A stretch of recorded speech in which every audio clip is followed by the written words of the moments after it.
आवगायनो थिनदो मानो नोंसोरो गोजोनै थाखो गोरा जादो आरो आवगायदो मसेनि बे इसोरनिफ्राय मोननाय रादाबखौ लानानै इसोरनि बिथोनखौ मानिनानै जेरैबायदि मसेया आवगायदों गमामायै इसोरनि दैदेननाया इजराइल हारिफोरजों लोगोसे थादों आरो इसोरा सोमोगोनाङैहाय बे गोजा सागोरखौ बुखावनानै गोरान लामाफोर बायदि जानानै बिनि गेजेर गेजेर थांनो खाबु मोनदों। बे आयदाफोरखौ लानानै जोङो दहाय सानसिमाव नायनाय जाबाय। जोबथा हरावहाय जोङो नायनि इसोरा जोंनि जिबनाव गोबां गाहाम मावबाय। बे मावनायफोरखौ गोसोखांनायजों लोगोसे जोंहा जिबनाव मोनसे दायित्व दङ। बे दायित्वआनो जाबाय जों आत्मिक आयदायाव देरलांनानै फोथायनायाव गोगोम जानाय। गासैबो इसोरनि मावनायफोरखौ जों गोसोखांनानै इसोरनि मावनायफोरखौ जों मोनदांनानै जोङो आत्मायाव देराब्ला फोथायनायाव गोगोम जायाब्ला जोंनि ख्रिस्टियान जानायनि जेबो ओंथि थानाय नङा। जों जे बेबायदि गरजियास हिसाबै जों गल्डेन जुबलिखौ सेलेब्रेसन खालामनायनि उनावहाय जोंनि फोथायनाया ग्रथ जायाब्ला जोंनि आत्मिक जिबना ग्रथ जायाब्ला जोङो ओंथि गोनां जानाय नङा। जोंनि जे नोजोर जोंनि जे थांखि बे थांखियाव जों सहैनायाव गोब्राब जानो हागौ। बेनिखायनो जोङो दिनैनि मोनाबिलिनि समाव इसोरनियाव फोथायनानै आत्मिकआव देरलांनायनि बिसयखौ जों नायनो जोङो बाइबेल सारि मोनसे फरायनानै लाग्रोनि। इब्राहिमनि लिरनाय 11 बालाब 6 सारिखौ जों फरायनि। इब्राहिमनि Hebrews chapter 11 verse 6 फोथायालाबा इसोरखौ रावबो खुसि खालामनो हाया मानोना इसोरनियाव फोथायनायफ्रा इसोर दं होननानै फोथायथारनांगोन आरो जायफ्रा बिखौ नागिरो बिसोरो बिखौ मोनो। जों बे इसोरनि बायफोरखौ बुजिनो थाखाय फै जों इसोरनाव प्रार्थना खालामो। गोजौ सोरगोआव थानाय अनसुला इसोर जिउ आफा जोङो नोंखौ हामबाय होनदों। नोंनि गेदेर अननायजों दिनैनि बे बेलासिनि समाव जोबथा सेसनाव नोंनि रावखौ सोलोंनो नोङो आंनि जिबनाव खाबुखौ होबाय। नोंनि अनजाग्रा फिसाज्ला आरो फिसाजोफ्रा खस्थ'यै जिरायनानै दं। प्रभु दिनै मोनाबिलिनि समाव नोङो जोंनो मा आशीर्बाद लाबोनो इच्छा दं। आङो नोंनि बिन्दोआव गसंनानै दङ। प्रभु नों आंखौ नोंनि पबित्र आत्माजों सुफुंनानै नों फोरोंदो। नोंनि इच्छाया मा बेखौ नों मावदो आफा। नोंनि आखायावनो गासैखौबो गथायनानै जिसु ख्रिस्टनि मुङाव बियो आमेन।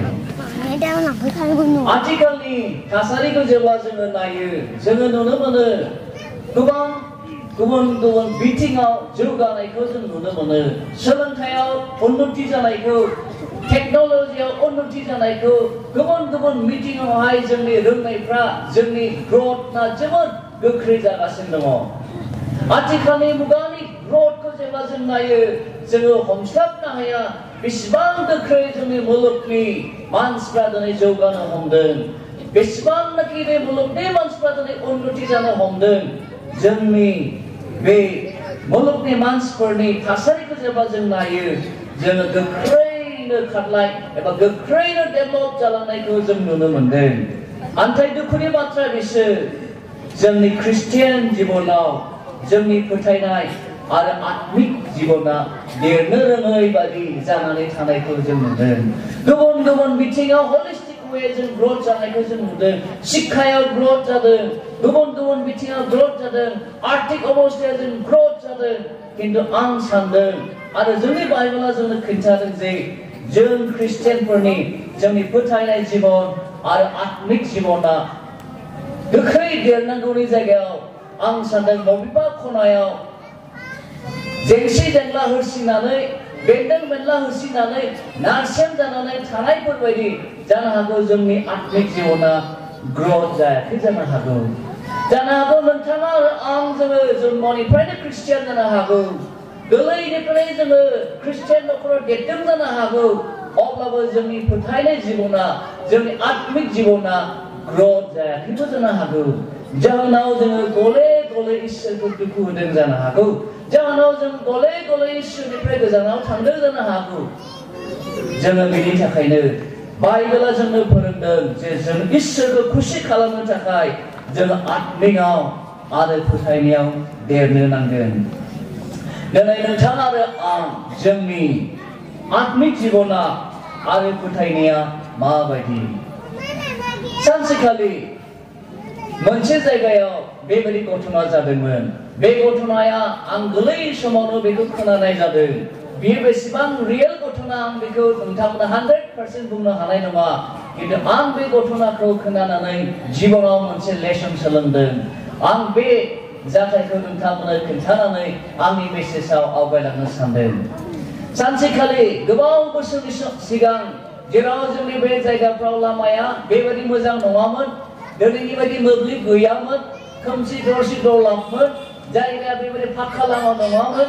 बेबायदि समाव गोदोनि समाव मिशनारिफ्रा जेब्ला खामानि मावदोंमोन, बे मिशनारिफ्रा मोनसे जायगायाव इसोरनि प्रसार हाबानि थाखाय थांदोंमोन आरो माबाफोर जाहोनावहाय बिसोरनि गारिया गाज्रि जादोंमोन आरो बे सिजोना दैज्लां बोथोरमोन होननानै बुंदों। जाहोनाव बिसोरो मालायनि न'आव बा थानायनि बेबस्था गैयै जादों।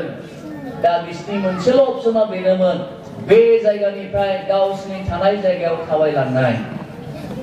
आरो जेब्ला बिसोरो थाबायलांदों बे समाव बिसोरो गोजाननिफ्राय दुब्लिबारि बारनानै मोनसे गामि नुहुरदों।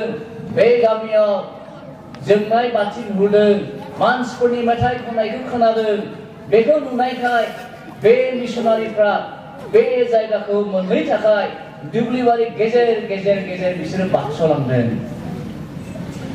दुब्लिबारि गेजेर गेजेर बिसोर बारस'लांदों आरो जि गिर्जाखौ बिसोर टारगेट खालामनानै थांदों, बे गिर्जानि फालकआ बे मोनानि हराव बेबायदि मोनसे मेसेज होदों जाहैबाय। बुहुतनि मोनसे मेसेज होदों। बुहुतनाना आसिगुर गोलाव गोलाव, खानायनि जायलि, बेबायदि गोबां डिसक्रिपसन होनानै हाथाइ गोलाव गोलाव बेफोरबायदि बुंनानै जानो हागौ बे फालकआ बुहुतनि सोमोन्दै मेसेज होदोंमोन। आरो बेयो फालकआ मेसेज होगासिनो दं। फारसेथिं मिशनारिफ्रा बे गिर्जाखौ टारगेट खालामनानै दुब्लिबारि गेजेर गेजेर दादलेन गुदलेन समाव बिसोरो दुब्लिबारियावहाय गोग्लैबायनो। जेब्ला जों नुयो माइ गायनायनि सिगां हाया गोमोन जायोब्ला बे दुब्लिबारिजों थाङोब्ला लेथेर फेदेर जायो। जानो हागौ बे साहेब मानसिफ्रा दुब्लिबारिजों थाबायफेरिखाय गोग्लैदों जानो हागौ। जानो हागौ बिसोरनि मोदोमा मेमब्रां जादों जानो हागौ। बेबायदि मेमब्रां जानाय मिशनारिफ्रा जेब्ला गमामायै बे गिर्जानि दरखं मोखाङाव सहैयोनो, अब्ला जि फालकआ मेसेज होदोंमोन भुतनि, प्रथम बिनि बुंग्रोबायनो, आयु भुतआ फैमारबाय। आरो जेसेबां ओरै जिरायनानै थादोंमोन बिसोरखौ उनथिं नायोब्ला बे भुतखौ नुबाय। भुत साननानै गासैबो बिसोरो फोरसा फोरसि खोरखिजों बायनानै खारजोब्बायनो। दानिया बेयाव सासे मर्तिथि आइजो दंमोन जाहैबाय। बे आइजोआ मर्तिथि जानायखाय सोरबा मानसिया दरखं मोखाङाव गसङोब्ला बियो सिदायै बियो थांनो हाया, खेंख्रायै बे थांनो गोनां जायोमोन। दानिया बे मर्तिथि आइजोआ खोरखिजोंबो खारनो हायाखिसै, बे दरखं मोखांजों थांनो गोनां जाबाय। साहेबफ्रा बेसोराबो बुंबाय दोङो, मानो नोंसोर जोंखौ गिनानै खारखो? खिन्थु बिसोर रावबो बुजियाखिसै।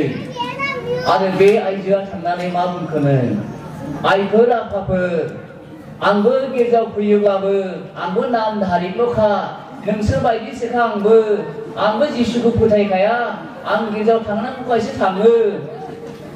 बेबायदि बुंबाय जाहैबाय। आं बे सल'नि गेजेरजों, बे जाथायनि गेजेरजों मा बुंनो नागिरदों? गोबां समाव जों ख्रिस्टियानफ्रा गिर्जाजों थाङोब्लाबो, उन्दै समनिफ्रायनो जोङो ख्रिस्टियान न'खराव जन्म जादोंब्लाबो जोंनि फोथायनाया जानो हागौ बे आइजो बायदि रोदा सुवाखै, फोथायनाया गोगोम नङा। जेब्ला जोंनि जिबनाव बेबायदि बिपद सफैयो अब्लानो जोंनि फोथायनाया निश्चय उनस्लदों जानो हागौ। साननानै नाय, जोङो दिनै मा अबस्थायाव दङ? नोंथाङा आत्मिकआव आरो फोथायनायाव गोख्रों जाखो ना दुरबल जानानै दङ? जोंनि आत्मियाव दुर्बल जानायनि माखासे जाहोनफोर थानो हागौ मा जाहोन जानो हागौ बेलाय आरो जोङो माब्रै जोङो दुर्बल जानो हागौ जों बेफोरखौ दसे सम नायग्रोनि जानो हागौ जोंनि समस्यानि थाखाय जानो हागौ जों समस्याजों थांनांनायनि जाहोनाव समाव जोंनि आत्मिक जिबनफ्रा जों जे जौगायाखै जों जे मेच्योर जायाखै आं सानदों जोङो बेफोरखौ नुनो हायो माथानि लिरनाय 8 टेक्सटनिफ्राय 27 जेब्ला जों नायो जों नुनो मोनो जे जिसु ख्रीष्टआनो गावनि सेलाफोरजों दङमोन आरो जेब्ला बिसोर नावआव दंमोन जिसु ख्रीष्टआ नुबाय थादों बे समावनो हठात करि जेब्ला गेदेर बारहुंखा जादों जिसु ख्रीष्टनि सेलाफ्रा जिसु ख्रीष्ट दं समावनो बिसोर गिनानै जिसुखौ बुंदों हे जिसु जों थैनोसै बे समाव जिसु ख्रीष्ट गावनि सोलोंसाफोरखौ बुंदों नोंसोरो मानो गियो अ इसेल' फोथायग्राफोर नोंसोरो मानो एसेबां गिखो आङो नोंसोरजों लोगोसे दं अब्लाबो मानो नोंसोरो बेबायदि गिखो जोंनि फोथायनाया दुर्बल जों जादों जानो हागौ जोंनि जिबनाव बेफोरबायदि सम आपसेट डाउन जीवनाव निश्चय समस्याफोर नुजाथिनायनि जाहोनाव जोंबो निश्चय गिलिं जानो हागौ आरो जोंनि फोथायनाया मेचुर जायैखौ जों सिनायथि होदों साननानै नाय नोंथाङा जोनोमनिफ्रायनो ख्रिस्टियान जानो हागौ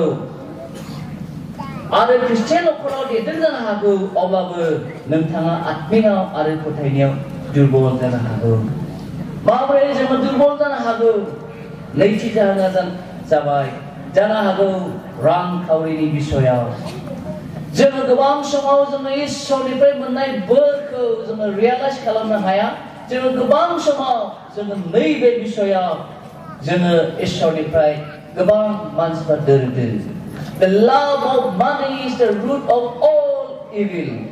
रांखावरिखौ मोजां मोननायानो बे गासै गाज्रिफोरनि गुदि जानायखाय बाइबेला जोंखौ बे रांनि बिसयाव सांग्रां जानो लुबैदों दिनै गोबां गिर्जाफोरखौ जों नुयो जोंनि बे मण्डलिया नङा जानो हागौ मण्डलियाव दिनै गोबां रांखान्थिनि बिसयखौ लानानै बेले-बेले जानाय मण्डलिया जौगानो हायै फोथायनायाव जौगानो हायै इसोरनि हाबा मावनो हायै जानायखौ जों दिनै नुगासिनो दङ बेनि थाखायनो जोङो बे रांखान्थिनि बिसयाव सांग्रां जानानै जिउ खांनो नांगोन जोंनि फोथायनायखौ मावनायजों दिन्थिनांगौखाय जाहाथे जोङो फेथफुल एन्ड एकाउन्टेबल इसोरनि मानसिफोर जायो जोङो जाहाथे आनानियास आरो साफिरा मोनबानो जाया गावनि दंनायखौ फाननानै मोननाय रांखौनो आधाखौ दोननानै आधाखौ फिथरनो हैनायाव मा जादोंमोन फिथरनि सिगाङावनो फैनो गोनां जादों अन्जारा ख्रिस्ट'फोर जेब्ला जोंनि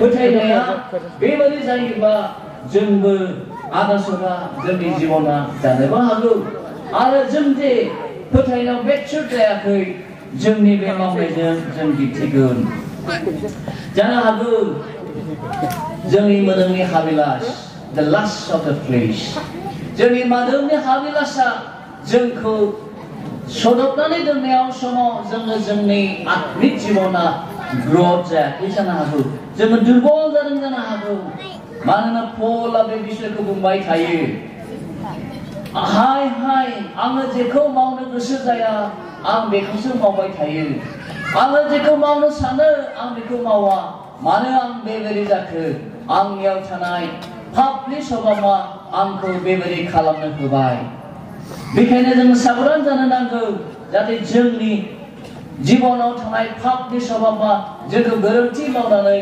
जोंखौ फोथायनाय जिबननिफ्राय मेच्योर खालामनो हाया जोंनि बे मण्डला दिनै 50 बोसोर जाबाय गासैबो बिथिङाव दिनै राफुंसार जाबाय 13 नखरनिफ्राय 122 नखर जाबाय सोलोंथाइ गैयैनिफ्राय सोलोंथाइ गोनां जाबाय आर्थिक अबस्था दुर्बलनिफ्राय दिनै गोख्रों जाबाय दिनै जों आत्मिक जिबनावबो जों गोख्रों जाबाय थादोंनि आत्मिक जिबननि थाखाय बे मण्डलिया मिशनारि सेन्डिं मण्डलि जाबाय जों आवगायबावदोंनि जोङो गोख्रोंसिन जाबावदोंनि आरो इसोरनि रायजोखौ जोङो सिगाङाव दोनदोंनि जानो हागौ जानो हागौ मानिनो आरो मावनो हायैनि जाहोनाव जोंनि फोथायनाय जिबना ग्रथ जायाखै जानो हागौ। बेखायनो सामुएला बुंदों मानिनाया बोलि बावनायनिख्रुइ साबसिन। जोङो मानिग्रा जों जानो नांगोन, बुंग्राल' नङा, नङाब्ला जोंनि बुंनायफ्रा आदा सदा जागोन, खावा गाबनाय बायदिल' जागोन। बेखायनो जों बयबो इसोरनि बायख'निथिं दे जोङो मानिग्रा जागोन। गियानि सल'मना उपदेशगिरिनि 7:9 बुंदों, आङो बेखौल' सोलोंनो मोनबाय, इसोरा मानसिनि थाखाय गाहामखौ सानो, नाथाय मानसिया गावनि गोसो बादिल' मावनो खायदा खालामो। इसोरा जोंनि लागै मोजांखौ सिन्था खालामो, खिन्थु जों मानसिया इसोरनि लागै गाहामखौ सिन्था खालामनो रोङै जायो। बेनि थाखायनो जों ख्रिस्टियानफ्रा नाम्बार 1आव जोंनि फोथायनायाव सैसोनाय थानांगोन। फेथ निड पेशेन्स। जेब्लासिमहालागै जोंनि फोथायनायाव सैसोनाय थानाय नङा, जोङो देरहानो हानाय नङा। जिबना जेब्लायबो चेलेन्जिं। जबा सासे धार्मिक मानसिमोन, जबा सासे धोरोमिया मानसिमोन, जबा सासे धनी मानसिमोन। उस देशआव सासे धनी मानसिफोरनि गेजेराव धनी मानसिमोन उषा। बिहा 7 जन फिसाज्ला, 2 फिसाजो आरो 7,000 मेन्दा, 3,000 उट, 1,000 मोसौ हालुवा, 5,000 गादाफोर आरो गोबां लेंफोर दंमोन होननानै बाइबेला जोंनो खोन्थायो। बेबायदि धार्मिक मानसि, बेबायदि धनी मानसिनि जिबनाव जेब्ला आनजादा फैदों, जबा मा बुंदों 1:21 बिमानि गोरबोनिफ्राय आङो लांथियै फैदों, आङो लांथियै थांफिनगोन। फोरबोआनो आंनो होबाय, फोरबोआनो लांफिनबाय, फोरबोनि मुङा हामबाय होजाथों। बेबायदि क्रिटिकेल अबस्थायावबो बिनि बिसाफ्रा थैजोबबाय, जिब जुनार साय सम्पति ध्वंस जाजोबबाय, अब्लाबो जबा इसोरखौ निन्दियाखैमोन। जबा इसोरखौ निन्दिनानै इसोरनिफ्राय गोजानाव थाङाखैमोन। गावनि असे लोगो इसोरखौ निन्दिनो थोनदोंमोन, गावनि लोगोफ्रा इसोरखौ निन्दिनो थोनदोंमोन, अब्लाबो जबा इसोरखौ निन्दियाखै। नाथाय जबा बुंदों, फोरबोआनो आंनो होबाय, फोरबोआनो लांफिनबाय, बे फोरबोनि मुङा हामबाय होजाथों। चेलेन्जेस समाव, जुजिनांनाय समाव, निराशा जानाय समाव, बोलो गैयै जानाय समाव, अलखदनि समाव, निरानि समाव जोंबो जब बायदि बुंनो हागोन ने? जों ख्रिस्टियानफ्रा जब बायदि जों जानो हागोन ने? ना जोंनि न'खराव, जोंनि जिबनाव समस्या फैनाय लोगो लोगो जोङो ख्रिस्टनिफ्राय उनफिनगोन नामा? जोङो बे जबनि जिबननिफ्राय जों सोलोंनो नांगौ। सासे धार्मिक मानसिनि जिबनावबो आनजादा सफैयो, अधार्मिक मानसिनावबो सफैयो। बेखायनो जों मिथिनो नांगोन जे आनजादा खालि अधर्मिया मानसिनावल' सफैयो बे नङा, धार्मिक मानसि, गोथार मानसिनावबो सफैगोन। आरो बे समावसो जोंनि फोथायनाया माबायदि, बे आनजादनि समावसो जोंखौ नुनो मोनगोन। बेखायनो जोंनि फोथायनायाव सैसोनाय थानांगोन। फेथ निड पेशेन्स। It's challenging. बियो जोबोद चेलेन्जिं। नैथियाव जों नायनि फोथायनायाव गोख्रों थिरांथा थाथारनांगोन। जोंहा गोख्रों थिरांथा थायाब्ला, जोंहा स्ट्रं डिटारमिनेशन थायाब्ला जोङो गोग्लैगोन। जोङो जशुवानि न'खर बायदि फोथायनायाव जोङो स्ट्रं जानानै गोगोम खुन्थिया बायदि जों जानानै थानांसिगोन। 50 बोसोर जानायखाय जोङो आर्थिक अबस्थायावबो मेचुर जाबाय, आत्मियावबो जों मेचुर जाबाय। बेखायनो जोंनि न'खरा जशुवा बायदि जों जानांगोन। जशुवा बुंदों, आं आरो आंनि न'खरा नों गोथां इसोरखौल' सेबा खालामगोन, नोंखौल' दाव खालामगोन। नोंसोरो गोथां इसोरखौ दाव खालामो ना खालामा आं मिथिया, खिन्थु आं आरो आंनि न'खराल' हले बे गोथां इसोरखौ दाव खालामगोन, बिखौल' सेबा खालामगोन, बिखौल' आदर खालामगोन। दिनै जोंनि न'खरफ्रा बेबायदि बुंगोन ने? जशुवानि न'खर बायदि जागोन ने? जशुवानि न'खर बायदि इसोरजों दैदेनजानाय, इसोरनि इच्छाखौ नागिरग्रा न'खर बायदि जागोन ने? नङाब्ला जोङो बे गुबुंले मुगायाव देरहानो हानाय नङा। सादाक मैसाक अबेनगमोननि जिबनखौ जेब्ला जों नायो, अब्ला बिसोरखौ फेजेननो हायाखै। गेदेर मोनसे अलखदनि समावबो नबिखदनेस्वर राजानि गेदेर बानायनानै दोननाय मुर्ति 60 मु गोजौ मुगुआ मूर्तिखौ बिसोर खुलुमाखै रोहो रोहो जोंनानै दङ अरा नोंसोरखौ बेयाव गारसननाय जागोन होननानै बुंनाय जादोंमोनब्लाबो साद्राक मेसाक अबेदनेग'आ बे मूर्तिखौ बिसोर खुलुमाखै बे नंखाय इसोरखौ बिसोर फोथायाखै बे नंखाय इसोरनि खाथियाव बिसोरखौ गोरोबाखै दानियेल आरो साद्राक मेसाक दानियेलनि बिजाबाव बेबायदि लिरदों साद्राक मेसाक अबेदनेग'आ बेबायदि बुंदों इसोरा जोंखौ नोंनि रोहो रोहो जोंनाय अरनिफ्राय बासायगोन आरो बासायाब्लाबो जोङो नोंनि बानायनाय मूर्तिखौ खुलुमनाय नङा What a great commitment What a great faith in the Lord माबादि बिश्वास माबादि इसोरनियाव नांनानै दङ बिसोरनि फोथायनायालाय बिसोरनि फोथायनाया ओरैबायदि गथुर जिबनखौ बावनानै समसिमावबो बिसोरो इसोरखौ निन्दियाखै इसोरखौ निन्दिनानै मूर्तिखौ खुलुमाखै दिनै जोंनि जिबनावबो बेबायदि आनजाद सफैयोब्ला बेबायदि खैफोद सफैयोब्ला जों माबोरै गसंगोन बे गिलु बालु मुगायाव जोंनि जिबनावबो बेबायदि सम सफैनो हागौ बे समाव नोंथाङा सासे ख्रिस्टियान हिसाबै माबोरै गसंगोन दिनैनि आथिखालनि थासारिखौ जेब्ला जों नायो सासे ख्रिस्टियान हिसाबै जों गसंनांगौआ ख्रिस्टियान फेमिलि हिसाबै जों गसंनानै थानांगौआ जोबोद गोब्राब बेबायदि गुबुंले मुगायाव जों माबोरै गसंनो नोंथाङाबो साद्राक मेसाक अबेदनेग'मोन बायदि जानो हागोन नामा आंबो साद्राक मेसाक अबेदनेग'मोन बायदि जानो हागोन नामा बेयो जोंनि लागै मोनसे गेदेर चेलेन्जिं मानोना फोथायनायाव जोंहा गोख्रों थिरांथा थानो नांगोन faith need strong determination नङाब्ला जोङो बे गिलु बालु मुगायाव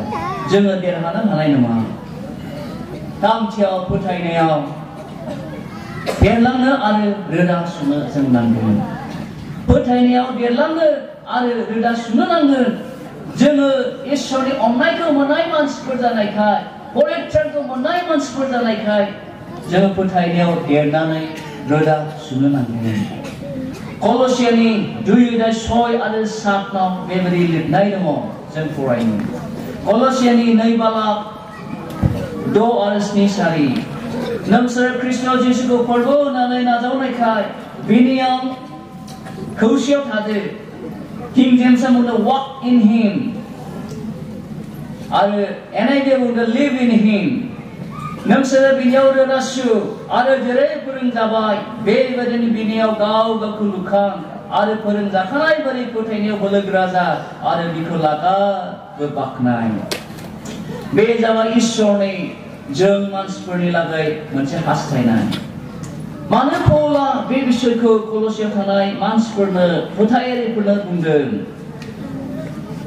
verse 6 नि इयाव बिनियाव थाबायदो walk in him जायखौ किं जेम्सआ बुंदों NIV आ बुंदों continue to live in him but to walk with God means जोंनि सानफ्रोमबो जिउ खांनायाव इसोरजों खाथि सोमोन्दो लाखिलायनानै जिउ खांनाय जोंनि गासै गोसो मोदोम जिउ आरो हाबा मावनायफोरजों इसोरखौ मान होनाय इसोरखौ लागारबो जोंनि सिगाङाव दोननानै जिउ खांनाय आरो बिनि मेगननि नोजोरनि सिङाव थानानै खामानिफोरखौ मावनाय इसोरनि दृष्टिनि सिङाव थानाय जों बयबो मिथिगौ God is everywhere इसोरा जेरावबो थायोखाय इसोरा गासैखौबो बियो नुनो हायोखाय जोङो इसोरनि सिगाङाव रावबो मावखुमानो हानाय नङा जोंनि गासै साननायखौ इसोरा मिथिग्रा इसोर all knowing God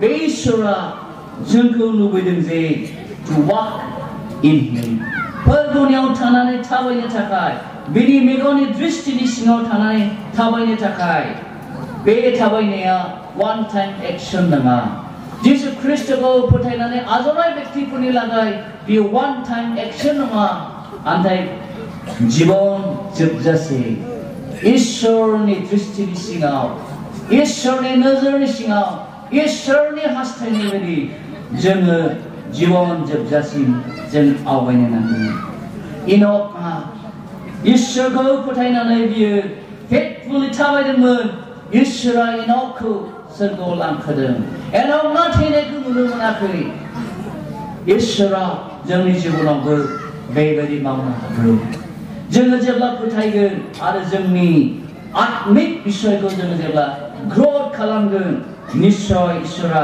जोंनि जिबनावबो सोमोगोनां खामानिखौ मावनो हायो बेनियाव रोदा सुनायखौ इसोरा जेब्लायबो लुबैयो rooted and beloved in him बेनियाव गोथौ रोदा सुनो जाहाथे अलखदनि समावबो समस्यानि समावबो बारहुंखानि समावबो खरान जानाय समावबो जाहाथे जोङो राना बे बिफाङा गेरेमसा जानानै गोगोम जानानै फिथाइ जाहोनो हायो जोंनि बे मण्डला दिनै 50 बोसोर जाबाय जोंनि नखरफ्रा दिनै 50 बोसोर बारबाय जोंनि ख्रिस्टियान जिउ जानाया 50 बोसोरनि बारा जाबाय गोबांनिया दिनै जोङो गेरेमसा बिफां जानांसिगौ जोङो फिथाइ जाहोनाय हानाय बिफांफोरजों जानो नांसिगौ बबेबा खनायाव बेमार जानानै एम्फौ अरनानै जोङो गेरेमसा जानो हायाखैब्ला जोङो गोथौ रोदा सुनानै जोंनि एम्फौ जानाय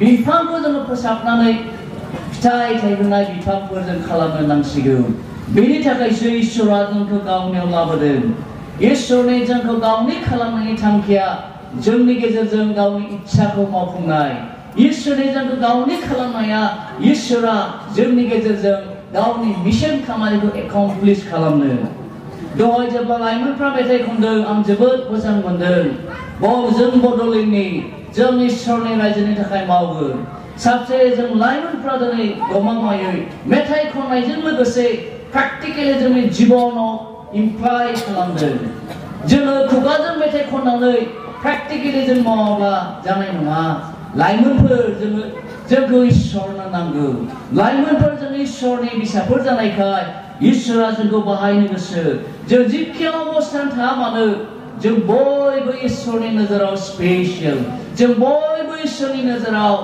लिंख'जानाय सायख'जानाय मानसिफोर जोंनि गेजेरजों इसोरा गावनि खामानिखौ मावफुंनो गोसो जोङो जिखि अबस्थायाव थाया मानो साफ्रोमखौबो इसोरा बाहायनो हायो मोजाङानो जा गाज्रियानो जा गासैखौबो इसोरनो नांगौ जेब्ला जों इसोरनियाव फैगोन जिसु ख्रिस्ट'नि अननायाव जों फैगोन जिसु ख्रिस्ट'आ जोंखौ गावनि खालामो मानोना जिसु ख्रिस्ट'नि गोथार थैजों जोंनि पापफोरखौ मुक्त खालामनो हायो सुस्रांनो हायो बे मुलुगाव मोनसेबो पाप गैया जेब्ला जोङो गुरै जानानै प्रभुनियाव फैगोन बे जिसुआ जोंनि पापफोरखौ सुस्रांनानै गावनि हाबानि थाखाय बियो बाहायगोन जोंखौ साफा साफा गेरेमसा लाइमोनफोर खालामगोन आरो जोङो फिथाइ थाइसोग्रा फांफा फांफा जोङो बिफांफोर जानो हागोन जिसु ख्रिस्ट'नि इसोरनि जोंनियाव लुबैनाया बेनो ख्रिस्ट'नियाव रोदा सुनाय माने जोंनि फोथायनाय आरो आत्मिक जिबना बेनियाव देरलांनाय आरो गोथौ आरो गोगोम जानाय ख्रिस्ट'नियाव रोदा सुनाय माने जोङो बेनियाव लागारबो नांनानै थानाय ज'ननि 15:4 बेखायनो बुंदों नोंसोरो आंनियाव नांनानै था जेब्लासो नोंसोरो आंनियाव नांनानै थागोन अब्लासो जोङो फिथाइ थानो हागोन जाय मानसिफ्रा जाय दालाया बिफाङाव नांनानै थानाय नङा जों फिथाइ थायनो हानाय नङा बे गुबुंले मुगायाव जोङो ख्रिस्टियान जानानै फिथाइ थायसोग्रा जानो थाखायब्ला जों बे इसोरनियाव नांनानै थानांगोन इसोरनियाव जोंनि बरसाखौ दोननांगोन जेरैबायदि जों दहाय सानाव नायदोंमोन इजराइलारिफ्रा मसेया गावनि हालोखौ दैदेननो थाखाय इसोरनि इन्सट्राक्शनखौ लानो गोनां जादोंमोन इसोरनि डाइरेक्शनखौ बे लानो गोनां जादोंमोन इसोरनियाव फोथायनांदोंमोन आरो बियो आवगायनांदोंमोन जोंबो इसोरनि इन्सट्राक्शन इसोरनि डाइरेक्शनखौ लानानै आवगायनो नांगोन जाहाथे जोंनि गेजेरजों इसोरा गावनि महिमाखौ नुजाहोनो हायो ख्रिस्ट'नियाव रोदा सुनाय माने जिबनाव जेखि दुखु खस्थ' सफैया गासैयावबो जोंनि बरसाया बिनियाव लागारबो थानाय गासैबो समाव बिनियाव थानाय season and out of season जाहाथे जोङो फिथाइ थाइसोग्राफोर जायो season and out of season जाहाथे जोङो सिजन जायाब्लाबो जाहाथे प्रभुनि महिमानि थाखाय जों थांनानै थानाय बेखायनो जेरिनायनि गेजेरजों इसोरा बुंदों जाय मानसिया फोरबोनि भरसा खालामो बियो दै जिङाव गायजानाय बिफां बायदि गोदान स्पिरिट गोदान आत्माखौ होनो नेनानै दङ बे जिसुआ जोंनो गोदान लाइफ गोदान डेस्टिनि गोदान डाइरेक्शन होनो बियो नेनानै दङ गोदान इन्सट्राक्शन जोंनि जिबनाव होनो इच्छा दङ नोंथाङा बिनि लिंनायखौ खोनासङोब्ला नोंथाङा बिनि बुंनायखौ खोनासङोब्ला इसोरा नोंखौ बोर होगोन नोंनि जिबनाव आरोबाव एखे जाबावनाय नङा नोंनि जिबना गोदान जागोन आरो नोङो सासे बोर गोनां व्यक्ति जागोन नोंनि जिउआ बोर गोनां जागोन आरो इसोरनि महिमाया नुजागोन दिनैनि हराव जायहा इसोरनो रिडेडिकेट खालामनो इच्छा दं गावनि जिबनखौ इसोरनो गथायनो इच्छा दङ जों बयबो मेगन मोगसिब खर'आ गम जों इसोरनिथिं गावनि गोसोखौ गुरै खालामनि नोंनि आखाइखौ दिखांनो हागोन इसोरनि सिगाङाव धन्यबाद नोंनि आखाइफोरखौ दिखांनो हागोन इसोरा नोंथांनि जिबनाव बोर जों इसोरखौ बुंनि प्रभु आङो नोंनि इच्छा बायदि मावनो हायाखै आंखौ नों दिनैनि हराव निमाहा खालामदो दिनैनिफ्राय नों आंखौ गोदान खालामदो जाहाथे आं नोंनि इच्छा बायदि मावफुंनो हायो सोरबा लाइमोना दिनै बुंदोंब्ला प्रभु आं दिनै नोंनि रावखौ खोनाबाय आं नोंनि हाबाखौ मावनो इच्छा जादों प्रभु नों आंखौ बाहायदो आंनो बाइबेल कलेज फरायनो नों लामा खुलिनानै होदो प्रभु नोंथाङा इसोरनो गथाय प्रार्थना खालाम सोरबा व्यक्तिया दिनै पाप मावफ्लांनानै पापनि निमाहाखौ लुबैदोंब्ला नोंथाङा बुं प्रभु नोङो आंनि पापखौ दिनै क्षमा खालामदो आं दिनैनिफ्राय देरहासार सासे ख्रिस्टियान जानो गोसो दे जोङो बयबो आखाइखौ नामायफिनदो जों इसोरनियाव प्रार्थना खालामनि जों बयबो खौसे मास प्रेयार खालामनि आरो आंबो नोंथांमोननि लागै प्रार्थना खालामनानै होगोन लेट अस प्रे टुगेदर मास प्रेयार खालाम हालेलुया इसोर हालेलुया अब्राहाम इसाक जाकबनि इसोर फिरि मानिनि इसोर जोङो नोंखौ हामबाय होनदों दिनैनि बे मोनाबिलिनि समाव